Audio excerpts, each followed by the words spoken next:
ಅಂಬೇಡ್ಕರ್ ಇಲ್ಲದೇ ದೇಶದ ಸಂವಿಧಾನ ಇಲ್ಲ, ದೇಶದ ಕಾನೂನಿಲ್ಲ ಅನ್ನೋದನ್ನು ಅಮಿತ್ ಶಾ ಅವರು ಅದನ್ನು ಮನಕಾಣ್ಕೋಬೇಕು. ಈ ದೇಶವನ್ನು ಮತ್ತೆ ಗುಲಾಮಗಿರಿಗೆ ತೆಗೆದುಕೊಂಡು ಹೋಗುವಂಥ 5,000 ವರ್ಷಗಳ ಹಿಂದಿನ ತಮ್ಮ ಏನು ಚರಿತ್ರೆ ಏನಿದೆ, ಗುಲಾಮ ಚರಿತ್ರೆ, ಅದನ್ನು ಮತ್ತೆ ಜನತೆ ಮೇಲೆ ಹೇರೋದಕ್ಕೆ ಇಡೀ ದಲಿತ ಸಮುದಾಯವನ್ನು ಗುಲಾಮರನ್ನಾಗಿ ಮಾಡುವಂಥ ಹುನ್ನಾರ ಭಾಗವಾಗಿ ತಾವು ಮಾತಾಡಿದಿರಿ. ಇನ್ನು ಮುಂದಿನ ವರ್ಷ RSSಗೆ 100 ವರ್ಷ ಆಗುತ್ತೆ.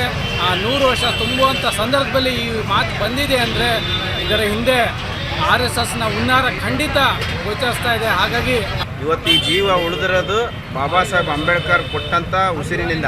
ಸನ್ಮಾನ್ಯ ಅಮಿತ್ ಶಾ ಅವರೇ, ನೀವೇನಾದರೂ ಇಂಥ ಕ್ರಮಕ್ಕೆ ಮುಂದಾದರೆ ಇಲ್ಲಿ ದೇಶದಲ್ಲಿ ರಕ್ತಪಾತ ನಡೀತೈತೆ ಅಂತಕ್ಕಂಥದ್ರಲ್ಲಿ ಯಾವುದೇ ಎರಡು ಮಾತಿಲ್ಲ.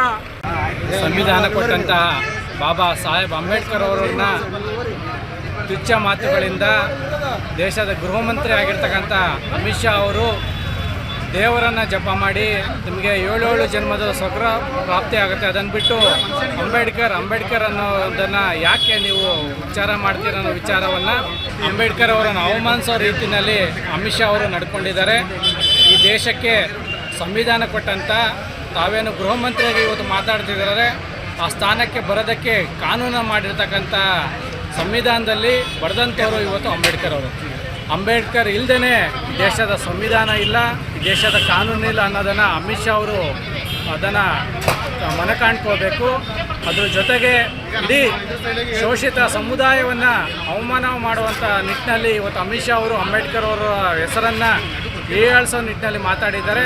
ಹಾಗಾಗಿ ಅಮಿತ್ ಶಾ ಅವರು ತಮ್ಮ ಸ್ಥಾನಕ್ಕೆ ರಾಜೀನಾಮೆಯನ್ನು ಕೊಡಬೇಕು ಮತ್ತು ಈ ದೇಶದ ಜನತೆಗೆ ಕ್ಷಮೆ ಯಾಚಿಸಬೇಕು.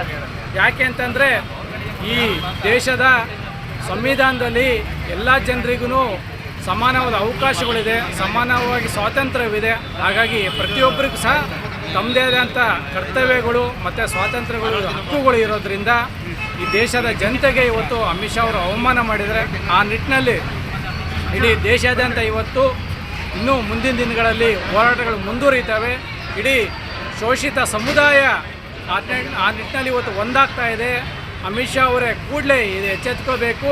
ಅಂಬೇಡ್ಕರ್ ಅವರ ಬಗ್ಗೆ ಏನು ವಿಚಾರ ಮಾತಾಡಿದ್ರಿ, ಇದು ನಿಮ್ಮ ವಿಚಾರ ಅಲ್ಲ. ಈ ದೇಶವನ್ನು ಮತ್ತೆ ಗುಲಾಮಗಿರಿಗೆ ತೆಗೆದುಕೊಂಡು ಹೋಗುವಂಥ 5,000 ವರ್ಷಗಳ ಹಿಂದಿನ ತಮ್ಮ ಏನು ಚರಿತ್ರೆ ಏನಿದೆ, ಗುಲಾಮ ಚರಿತ್ರೆ, ಅದನ್ನು ಮತ್ತೆ ಜನತೆ ಮೇಲೆ ಹೇರೋದಕ್ಕೆ ಇಡೀ ದಲಿತ ಸಮುದಾಯವನ್ನು ಗುಲಾಮರನ್ನಾಗಿ ಮಾಡುವಂಥ ಹುನ್ನಾರ ಭಾಗವಾಗಿ ತಾವು ಮಾತಾಡಿದಿರಿ. ಇನ್ನು ಮುಂದಿನ ವರ್ಷ RSSಗೆ 100 ವರ್ಷ ಆಗುತ್ತೆ. ಆ 100 ವರ್ಷ ತುಂಬುವಂಥ ಸಂದರ್ಭದಲ್ಲಿ ಈ ಮಾತು ಬಂದಿದೆ ಅಂದರೆ ಇದರ ಹಿಂದೆ RSSನ ಹುನ್ನಾರ ಖಂಡಿತ ಗೋಚರಿಸ್ತಾ ಇದೆ. ಹಾಗಾಗಿ ಅಮಿತ್ ಶಾ ಅವರು ತಮ್ಮ ಸ್ಥಾನಕ್ಕೆ ರಾಜೀನಾಮೆ ನೀಡಬೇಕು ಮತ್ತು ಈ ಮನವಾದಿ ಸರ್ಕಾರವನ್ನು ಇಡೀ ದೇಶದ ಜನತೆ ಒಂದಾಗಿ ಅದನ್ನು ಅಧಿಕಾರದಿಂದ ಕೆಳಗಿಳಿಸೋಂಥ ದಿನಗಳು ದೂರ ಇಲ್ಲ ಅನ್ನೋದನ್ನು ಈ ಮೂಲಕ ಎಚ್ಚರಿಕೆಯನ್ನು ನೀಡ್ತಾರೆ. 17ನೇ ತಾರೀಕು ಡಿಸೆಂಬರ್ 17ರಂದು ಏನು ಕೇಂದ್ರದಲ್ಲಿ ಅಧಿವೇಶನ ನಡೆಯೋ ಸಂದರ್ಭದಲ್ಲಿ ಅಮಿತ್ ಶಾ ಅವರು ಒಂದು ಹೇಳಿಕೆ ಕೊಡ್ತಾರೆ, ಅಂಬೇಡ್ಕರ್ ಫ್ಯಾಷನ್ ಆಗಿಬಿಟ್ಟಿದೆ ಅಂತೇಳಿ. ಇವತ್ತು ಅಂಬೇಡ್ಕರ್ ಬಗ್ಗೆ ನಿಮಗೆ ಕಾಳಜಿ ಇಲ್ಲ ಅಂದರೆ ಬಿಟ್ಬಿಡಿ, ಆದರೆ 7 ಜನ್ಮಕ್ಕೂ ಸ್ವರ್ಗ ಸಿಗ್ತೈತೆ ಅನ್ನೋದು ತಪ್ಪು. ಇವತ್ತು ಈ ಜೀವ ಉಳಿದಿರೋದು ಬಾಬಾ ಸಾಹೇಬ್ ಅಂಬೇಡ್ಕರ್ ಕೊಟ್ಟಂಥ ಉಸಿರಿನಿಂದ. ಇವತ್ತು ದಯಮಾಡಿ ಅರ್ಥ ಮಾಡ್ಕೋಬೇಕು. ಗೃಹ ಸಚಿವರಾಗಿರುವಂಥ ಈ ದೇಶದ ಗೃಹ ಸಚಿವರು ನೀವು ಆರ್ಡಿನರಿ ವ್ಯಕ್ತಿ ಅಲ್ಲ. ಒಂದು ಏನಾರು ಹೇಳಿಕೆ ಕೊಡೋಕ್ಕಿಂತ ಮುಂಚೆ ಯೋಚನೆ ಮಾಡಿ ಸರಿಯಾಗಿ ಕೊಡಬೇಕನ್ನೋದು ನಮ್ಮದು ಒಂದು ಅಭಿಲಾಷಯ. ಇವತ್ತು ಇಡೀ ಸಮುದಾಯಕ್ಕೆ ನೀವು ವಿರೋಧ ಮಾಡಿದಂತಾಗಿದೆ. ದಯಮಾಡಿ ಅರ್ಥ ಮಾಡ್ಕೊಂಡು ಅಮಿತ್ ಶಾ ಅವರೇ, ದಯಮಾಡಿ ನಿಮಗೇನಾರ ನೀವು ಕೂಡ ಹೇಳ್ತಾ ಇರ್ತೀರಿ ಮೋದಿ ಅಂತ ಹೇಳಿ, ಮೋದಿ ಇದ್ದು ಏನಾರು ಸಿಗುತ್ತಾ? ಇವತ್ತು ದೇಶದ ಏನು ನಡೀತಿರುವಂಥ ಯುವಕರಿಗೆ ಉದ್ಯೋಗ ಇಲ್ಲ, ಇವತ್ತು ಪಕೋಡಮಾರ್ ಅಂತ ಹೇಳ್ತೀರಿ, ನೀವು ಇಂಥ ಹೇಳ್ಕೊಡ್ತಿದ್ದೀರಿ. ದಯಮಾಡಿ ವಿದ್ಯಾರ್ಥಿಗಳಿಗೆ ಏನು ಕೆಲಸ ಮಾಡ್ತಿದ್ದಾರೆ, ಕೆಲಸ ಸಿಗ್ತಿಲ್ಲ ಅಂಥವ್ರಿಗೆ ಕೆಲಸ ಕೊಡುವಂಥ ಕೆಲಸ ಮಾಡಿರಿ. ಅದನ್ನು ಬಿಟ್ಕೊಂಡು ಇವತ್ತು ಅಂಬೇಡ್ಕರಿಗೆ ಅಗೌರವ ತರುವಂಥ ನಿಮ್ಮಂಥರಿಗೆ ಕೂಡಲೇ ರಾಜೀನಾಮೆ ಕೊಡ್ಬೇಕು. ನೀವು ಕೂಡಲೇ ರಾಜೀನಾಮೆ ಕೊಟ್ಟು ಸರ್ಕಾರ, ದೇಶದ ಪ್ರಧಾನಿಯವರು ರಾಜೀನಾಮೆ ಪಡಿಲೇಬೇಕನ್ನೋದು ನಮ್ಮ ಉದ್ದೇಶ. ದಯಮಾಡಿ ನಿಮಗೆ ಸಂವಿಧಾನದ ಬಗ್ಗೆ ಗೌರವ ಇದ್ದರೆ ಕೂಡಲೇ ಅಮಿತ್ ಶಾ ಅವ್ರದ್ದು ರಾಜೀನಾಮೆಯನ್ನು ಪಡೆಯಬೇಕಂತೇಳಿ ಕರ್ನಾಟಕ ದಲಿತ ಸಂಘರ್ಷ ಸಮಿತಿ ಕೂಡಲೇ ನಮಗೆ ಎಚ್ಚರಿಕೆ ನೀಡ್ತಾಯಿದೆ. ಇಲ್ಲಾದರೆ ಮುಂದಿನ ದಿನಗಳಲ್ಲಿ ಇಡೀ ಜಿಲ್ಲೆಯನ್ನು ಬಂದ್ ಮಾಡುವಂಥ ವ್ಯವಸ್ಥೆಯನ್ನು ನಾವು ಕೂಡ ಮಾಡ್ತೇವೆ ಅಂತ ಹೇಳಿ ಈ ಸಂದರ್ಭದಲ್ಲಿ ಹೇಳಕ್ಕೆ ಇಷ್ಟಪಡ್ತೇನೆ. ಮೊನ್ನೆ 17/12/2024 ಚಳಿಗಾಲದ ಅಧಿವೇಶನದ ಸಂದರ್ಭದಲ್ಲಿ ಕೇಂದ್ರದ ಮಂತ್ರಿಗಳಾಗಿರ್ತಕ್ಕಂಥ ಅಮಿತ್ ಶಾ ಅವರು ಅಂಬೇಡ್ಕರ್ ಅಂಬೇಡ್ಕರ್ ಅಂಬೇಡ್ಕರ್ ಅಂತಕ್ಕಂಥದ್ದು ಒಂದು ರೀತಿಯ ಪ್ಯಾಷನ್ ಆಗಿದೆ. ಅದರ ಬದಲಾಗಿ ಇವತ್ತು ದೇವರ ಹೆಸರನ್ನು ಏನಾದರೂ ಹೇಳಿದರೆ ನಿಮಗೆ 7 ಜನ್ಮದಲ್ಲಿ ಸ್ವರ್ಗ ಸಿಕ್ತಿತ್ತು ಅಂತ ಹೇಳಿಕೆಯನ್ನು ನೀಡುವ ಮುಖಾಂತರ ಇವತ್ತು ಅಂಬೇಡ್ಕರ್ ಅವ್ರನ್ನ ವಿರೋಧ ಮಾಡಿದರೆ, ಅಂಬೇಡ್ಕರ್ ಅವರಿಗೆ ಅವಮಾನ ಮಾಡಿದರೆ, ಸಂವಿಧಾನಕ್ಕೆ ಅವಮಾನ ಮಾಡಿದರೆ ಅಂತ ಏನು ಅಮಿತ್ ಶಾ ಅವ್ರನ್ನ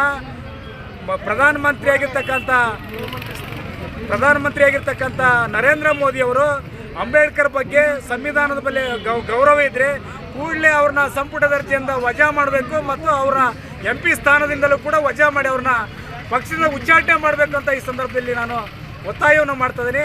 ಇವತ್ತು ಇಡೀ ದೇಶದ ವ್ಯವಸ್ಥೆ ನಿಂತಿರೋದೇ ಸಂವಿಧಾನದ ಅಡಿಯಲ್ಲಿ. ಆದರೆ ಅವರು ಅಂಬೇಡ್ಕರ್ ಅವ್ರನ್ನ ಅವಮಾನ ಮಾಡಿ ಮನುವಾದಿ ಮನಸ್ಥಿತಿಯನ್ನು ಇವತ್ತು ಬಿಂಬಿಸ್ತಾ ಇದ್ದಾರೆ, ತೋರಿಸ್ತಾ ಇದ್ದಾರೆ. ಮುಂದೊಂದು ದಿನ ನಾವು ಇದನ್ನು ನಾಶ ಮಾಡ್ತೇವೆ ಅಂತಕ್ಕಂಥ ಒಂದು ಸೂಚನೆಯನ್ನು ಕೊಡ್ತಾ ಇದ್ದಾರೆ.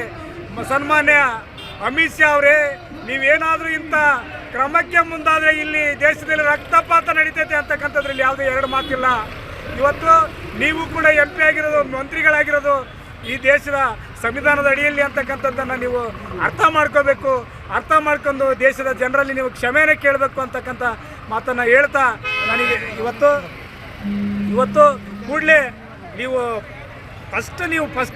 ನೀವು ಈ ರಾಜೀನಾಮೆ ಕೊಟ್ಟು ಹೊರಗೆ ಬಂದು ನೀವು ಅಂಬೇಡ್ಕರ್ಗೆ ಕ್ಷಮಾರ್ಪಣೆಯನ್ನು ಕೇಳಿದರೆ ಮಾತ್ರ ನಿಮ್ಮನ್ನು ಒಪ್ತೀವಿ. ಇಲ್ಲ ಅಂದರೆ ನಾವು ಯಾವ ಕಾರಣಕ್ಕೂ ನಾವು ನಿಮ್ಮನ್ನು ಒಪ್ಪಲ್ಲ.